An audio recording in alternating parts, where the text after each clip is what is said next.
예, 그래서 최근 뭐 얼마 안 됐죠. 이제 공식 발표한 것이 얼마 안 됐는데 이제 일론 머스크가 테라팹을 이제 프로젝트를 진행한다라는 내용인데요.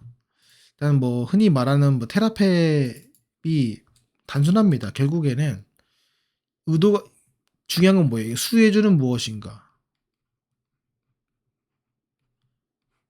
이게 중요하죠. 수혜주. 수혜주는 누가 될 것이냐? 근데 이제 과거를 우리가 살펴보면 좋아요. 과거에 이제 뭐 테슬라에서 여러 가지 시도한 게 있는데요. 항공우주가 있죠. 그리고 또 뭐예요? 배터리를 또 한다고 했어요. 그리고 여기 또 추가로 그 전에 이미 하고 있죠. 전기차 있죠. 기본이 여기에 있어요. 근데 이제 워낙 이제 일론 머스크가 이제 한다면 한다는 그런 이미지가 박혀 있기 때문에 그런데 결국에는 이 배터리는 뭐 자가 생산도 하고 있고 그리고 뭐 중국에서 쓰고 있고 하지만은 테슬라가 이제 플러스 알파로 두는 게 뭐냐면은 이 데이터하고 반도체입니다. 이게 자기만의 생태계를 이제 꾸리려고 하는 건데 뭐 결론부터 말씀을 드리면 테슬라에 이 투자하고 있는 그 팹의 전체 크기를 보게 되면은 적어도 뭐 천조 정도 투자를 해야 되는 정도의 면적인 것 같아요. 토탈 했을 때. 왜냐면 이거의 기준은 그 용의 반도체 클러스터 기준으로 봤을 때 대략 그 부지를 비교해 봤을 때는 한 5에서 600억 정도가 5에서 600조 정도가 필요하다고 했고 그리고 이제 일론 머스크가 말하는 그 금액을 보면 이거 턱없이 부족합니다. 그래서 일단 제가 여기서 느끼는 거는 의지는 맞으나 약간의 뻥이 있다라고 좀 말씀드리고 싶고 이거를 왜 하냐? 왜 하냐고 봤을 때는 첫 번째는 정말로 이 전기차 지금 갖고 있는 자동차가 있잖아요. 자동차만큼 플러스 로봇이 있을 것이다. 앞으로는 뭐 미래에 있겠죠. 이게 하나가 있을 거예요. 그 과거에 이제 PC가 있는데 그 PC가 퍼스널 컴퓨터인데 그 가구당 한 대였는데 이것도 마찬가지로 자동차가 가구당 한 대 있어요. 로봇도 가구당 한 대가 있을 것이다. 이런 식의 그 계산법이에요. 그래서 그걸 계산을 했을 때 그리고 자율주행 자동차 포함했을 때 이 필요한 거의 반도체가 여기에 우리가 이 정도 필요하다. 이걸로 턱없이 부족하다라는 내용인데요. 어, 그 하나 힌트를 볼 수 있는 것이 이제 테슬라의 그 최고 CEO 이제 일론 머스크가 삼성전자의 그 클린룸 있죠. 클린룸을 들어가서 왜 이 전체 다 클린룸을 해야 되냐. 그 부분적으로만 그 사이트에 연결된 그 부분만 어, 클린룸을 만들어 놓으면 이 바깥에서의 햄버거를 먹고 치즈버거를 먹어도 되지 않냐. 뭐 이런 내용인데 뭐 여러 가지 이제 의견은 맞지만은 중요한 건 뭐냐면은 테슬라 얘네가 필요한 거는 2나노인데 2나노 공정에 해당되는 건데 여기서 필요한 게 뭐냐면은 기본적으로 필요한 게 EUV 장비입니다. 그렇죠? 이게 ASML의 네덜란드 기업의 가장 큰 장비예요. 이거 이제 뉴스를 이제 하나 좀 보여드려 보면은 자, 여기 보시면 EUV 3,500대가 필요하고 조달에만 최대 50년 걸린다. 뭐 적게는 뭐 2030년도까지 걸린다라는 겁니다. 그래서 1테라와트의 규모의 인공지능 AI 연산 처리에 위한 칩을 차차 생산하겠다라는 내용이고요. 그래서 EUV 장비가 반드시 필요한데 EUV 장비 하나가 3,500대가 필요한데 그게 이제 연간 생산 능력이 70대라는 거예요. 그래서 매일매일 이제 25%의 효율을 증대한다 했을 때 결국에는 최소 35년에서 50년이 걸린다라는 내용입니다. 그래서 너네 주고 싶어도 줄 수가 없는 상황이에요. 이 상황을 이제 몰랐을까요? 저 이제 그게 상당히 고민이 되는 상황이에요. 그래서 뭐 현재 생산되는 EUV 장비는 뭐 이렇게 될 것이다 라는 거고 EUV를 확배한다고 해도 이제 수요 장비가 남았다라는 거 당연한 거죠. 그래서 뿌려서 하더라도 수많은 병목을 동시에 뚫어야 된다라는 내용입니다. 쭉 이렇게 돼 있습니다. 자, 여기서 저희가 좀 엿볼 수 있는 여러 가지 발상의 전환이 있는데, 여기서 지금 말씀드리고 싶은 게 뭐냐면, 과연 이걸 테슬라, 이게 일론 머스크 몰랐을까인 거예요. 계산을 했겠죠. 몰랐을까라는 겁니다. 이게 앞으로 이제 알았을 수도 있고 몰랐을 수도 있고, 뭐 과대평가되면은 몰랐는데 알았다고 생각할 수도 있는데, 중요한 건 뭐냐면 EUV 장비로는 결국에는 이 말이 맞아요. 쟤네들이 생각하는 말이 맞아요.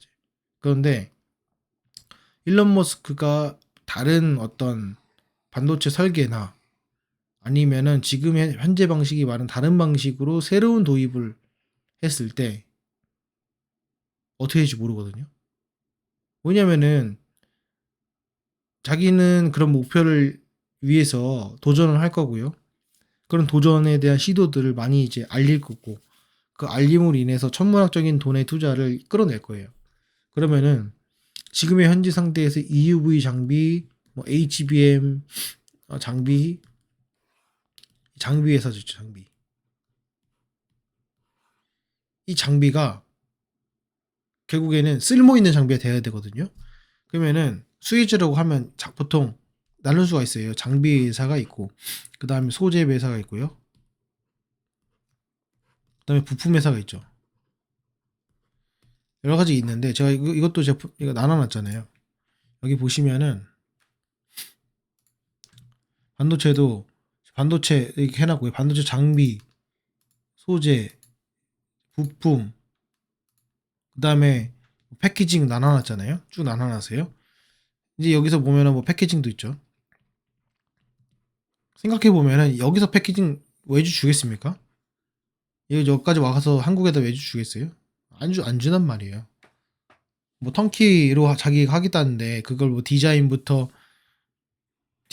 설계, 수정, 그 다음에 양산, 테스트 모든 걸 패키징까지 다 한다는데 이걸 외주 주겠어요?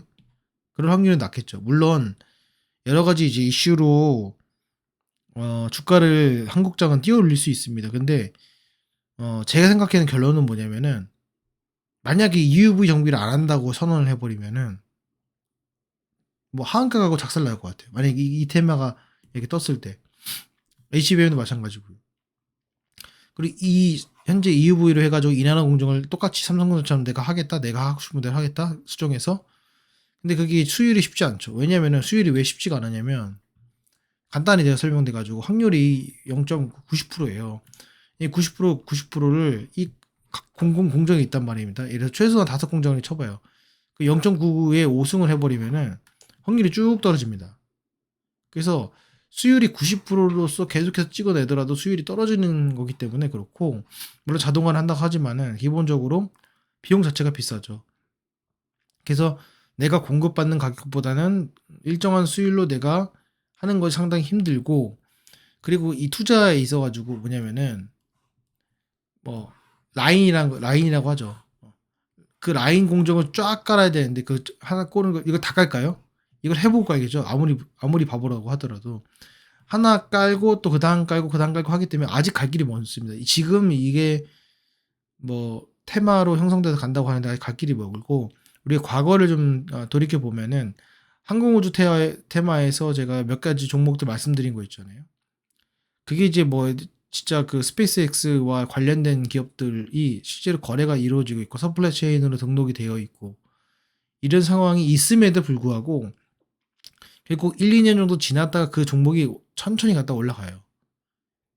그렇기 때문에 제가 생각했을 때 실질적으로 수혜를 보는 거는 장비는 아닌 것 같다. 왜냐면 이거는 너무 리스크가 있습니다.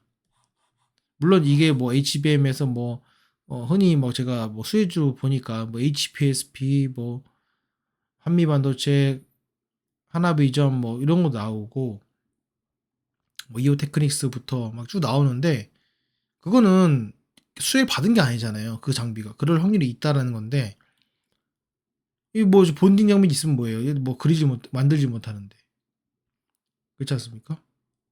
예, 그런 상황이에요.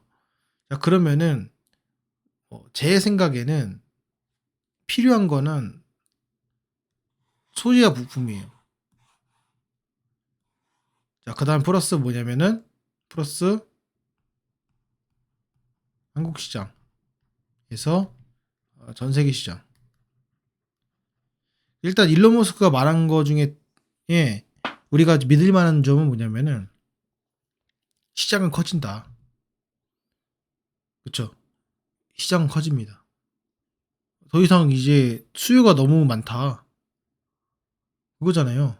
자, 그러면은 이거를 뭐 일론 머스크의 테슬라가 만드냐, 뭐 테라팹이 다 잡아먹냐, 삼성전자 만드냐, 그건 중요하지 않아요. 어쨌건 전체 시장의 캐파가 커졌을 때에 무조건 수혜를 볼 수 있는 종목을 갖고 있는 게 좋죠. 그렇지 않습니까? 그게 거기에 해당되는 거 저는 소재랑 부품이라고 생각해요. 자, 그래서 나중에 저희 멤버십 하시는 분들에게 따로 제가 또 공부를 해가지고 말씀드리겠지만 그런 종목들이 무엇이 있는지는 따로 제가 말씀드릴게요. 장비는 저는 뭘 물론 이제 바스켓을 갖고 있는 건 동의를 하나 이거는 장비를 안 쓰면 악재가 돼버리기 때문에 뭐 쓰면은 호재가 되겠지만은 그렇습니다. 그렇고 방식에 대한 차이와 상당히 영향이 있기 때문에 상당히 마음고생을 할 수가 있어요. 제가 이제 드리고 싶은 말씀은 뭔가 테스트를 해요. 테스트에 필요한 여러 부품이 있겠죠. 일회성이에요. 근데 그게 글로벌 규격이에요. 뭐 MLCC도 마찬가지고 뭐 소켓도 마찬가지고 테스트를 하고 또는 그 부품을 넣고 그게 글로벌 스탠다드예요. 근데 그 회사가 뭐가 있어야 되냐면은 일단 글로벌 경험이 있어야 돼요. 글로벌 업체한테 판매를 했던 경험들. 그 경험이 있어야 되고요. 좀 적어보겠습니다. 글로벌 기업, 판매 기업, 판매 경험. 이게 일단 있어야 돼요. 기본적으로 있어야 되고, 왜냐면 그래야지 뭐 테슬라랑 이야기를 할 거 아닙니까? 두 번째는 이게 그 글로벌 스탠다드의 제품을 갖고 있는 기업. 세 번째, 이런 것이 갖춰지면 결국에는 기존의 영업이익이 높았던 기업들이 있습니다. 네 번째는 이거 똑같은 비슷한 내용인데 해외 법인이 있는 경우. 국내 법인만 있는데 될까요? 절대 안 됩니다. 국내 법인만 있는데 이거 된다고요? 쉽지 않아요. 물론 그럴 수 있겠지만은 쉽지 않습니다. 그래서 여기에 해당되는 소재와 부품 기업을 사는 것이 제 생각에는 제일 좋은 방법이 아닌가 생각해요. 물론 더 좋은 방법은 간단한 방법은 반도체 소부장 ETF 그 사시면 됩니다. 이거 사는 게 가장 좋아요. 그래서 제가 생각하는 거는 일단은 반도체 소부장 사는 것보다 이거 다 고를 수 있잖아요. 해외 법인, 영업이익, 글로벌 스탠다드, 글로벌 기업에 해당되는 종목도 있잖아요. 여기서 뭐 어떤 뭐 테스트 기업 이런 거는 제가 조금 아닌 것 같아요. 왜냐면은 테스트 기업은 결국에는 외주를 주는 건데 그 외주가 주냐 이거예요, 걔네가. 그럼 예를 들어 가지고 테슬라가 자체로 지금 양산을 하고 있기 때문에 테스트 물량이 줄어 가지고 먹거리가 줄었어요. 그럴 수 있죠. 왜냐면 생각해 보세요. 걔네들 스탠드 줄었어요. 그러면 한국 만약에 SK하이닉스나 삼성전자 어떻게 하겠어요?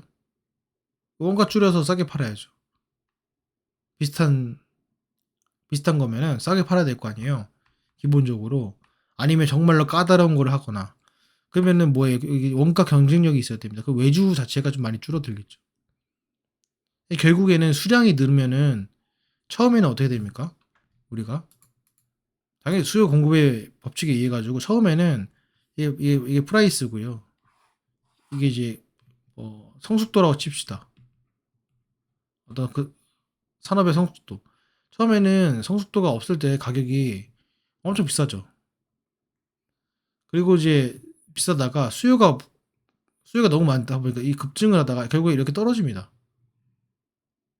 그래서 프로덕트 라이프 사이클 자체가 이 제품의 쇠퇴기가 오는 것과는 이제 거꾸로 역방향으로 존재를 해요.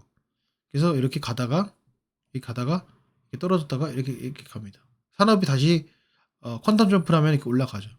지금은 반도체 사이클이 이렇게 순환을 하다가 뛴 거죠. 왜냐면은 새로운 산업이 생겼기 때문에 여기가 데이터 센터랑 우주항공이랑 자율주행이랑 로봇이 생겼기 때문에 퀀텀 점프를 한 거예요. 이 퀀텀 점프가 과거에는 뭐가 있었냐면 스마트폰이 있었습니다. 그렇죠. 2010년도 이 부분에 하나 퀀텀 점프가 하나 있었고요. 그다음 그렇게 되면서 기본적으로 1인당 사용하는 고성능의 반도체 수요절이 급증을 하면서 점프를 한번 했습니다. 그다음에 이제 계속해서 지금 10년간 이렇게 15년간 이렇게 하다가 최근에 그 점프를 하는 건 저도 인정을 합니다. 인정했을 때 결국에 살아남는 기업은 앞에서 제가 서두에 말씀드렸지만 장비 업체는 수혜를 받을 수 있고 안 받을 수 있지만 리스크가 상당히 크기 때문에 글로벌 스탠다드와 해외 매출이 있고 소재 기업과 부품 기업. 소재랑 부품의 차이는 뭐냐면요. 소재는 말 그대로 반도체를 만들 때 필요한 여러 가지 그 케미컬 물질들을 소재라고 표현하시면 좋을 것 같습니다. 케미컬이나 무기물, 유기물이나 무기물에 대한 어떤 그 물질들을 소재. 옷의 소재는 이 뭐 나이론이나 뭐 면이나 이런 게 코튼이나 이런 게 있잖아요. 이런 게 이제 소재고 그걸 재단한 재단 같은 게 이제 장비이고 그다음에 부품 같은 경우는 그 장비를 구성하는 어떤 부품이 아니라 얘를 이제 뭐 테스트를 하거나 거기에 사용하는 필수 뭐 감가상각이 들어가서 계속해서 교체를 해주는 부품들이나 이런 것들이 포함된 게 이제 부품이라고 보시면 될 것 같습니다. 그래서 최근에도 이제 각광을 받는 것이 삼성전기 이제 MLCC 같은 게 그런 게 이제 기본 소재 중에 하나가 있고요. 그리고 소켓 같은 것도 거기에 이제 포함되지 않나 라는 정도의 좀 제 생각에 힌트를 좀 드리면서 좀 맞춰볼까 합니다. 어쨌건 지금 그 테라팹은 아직은 좀 이른 부분이 있고 그걸로 인해서 주가가 뛰어진다면은 상당 부분 조정의 시간이 크지 않을까 생각이 들어요. 어쨌건 테슬라가 일론 머스크가 말하는 것은 상당히 큰 아주 야심찬 건 맞지만 그것이 뭐 어떻게 뭔가가 성공하면의 수준이 아니고 상당히 많은 시행착오의 성공들이 이루어져야 되는 것이 저는 이 반도체 사업이라고 생각이 듭니다. 그래서 그렇기 때문에 중국 사람들도 많이 나가 떨어지겠죠. 중국도 이제 뭐 국가 산업으로 했다가 많이 나가 떨어지고 일본 같은 경우에도 하다가도 중간에 한번 멈칫하면은 이제 떨어져 나가는 거에 그렇고 이 투자 자체가 뭐 100조는 우습게 투자를 하는 것이 이 사업이기 때문에 더더욱더 그렇습니다. 다만 지금 EUV의 지금 현재의 방식이 아니라 다른 방식으로 반도체를 접근하고 그걸 혁신을 이룬다라고 했을 때는 야 EUV 시간 오래 걸려? 야 그거 필요 없이 만들면 안 돼? 굳이 그거 필요해? 야 우리는 필요한 게 이런 건데 굳이 이렇게 할 필요가 있을까? 라는 방식. 저도 반도체에 대해서 엄청 잘 알지 못하지만은 그런 방식을 이제 벤처 차려가지고 하신 분도 계시죠 지금 미국에. 그런 것들을 인수하고 수용해서 약간 그 보여주기식의 그런 언론 플레이들을 하게 되면은 결국엔 반도체 시장에서 엄청나게 흔들릴 수밖에 없어요. 특히 증시에서는. 그거를 내 고통을 감내하느냐가 상당히 중요한 포인트고 그거 대비 그렇게 되면은 이제 실적을 내기가 상당히 어렵고 어떻게 보면은 해변에서 다이아몬드 찾는 그런 격이기 때문에 이미 잘하고 있고 잘하는 회사이지만은 이게 시장이 커지면서 테슬라에 자연스럽게 납품이 되는 확률 높은 그런 기업들을 투자하는 것이 좋지 않을까라는 것이 제 생각입니다. 다음에 제가 시간이 되면은 이 기업들이 어떤 기업인지 제 생각의 리스트를 또 따로 한번 공유하는 시간을 갖도록 하겠습니다. 이렇게 참고해 주시면 좋을 것 같습니다.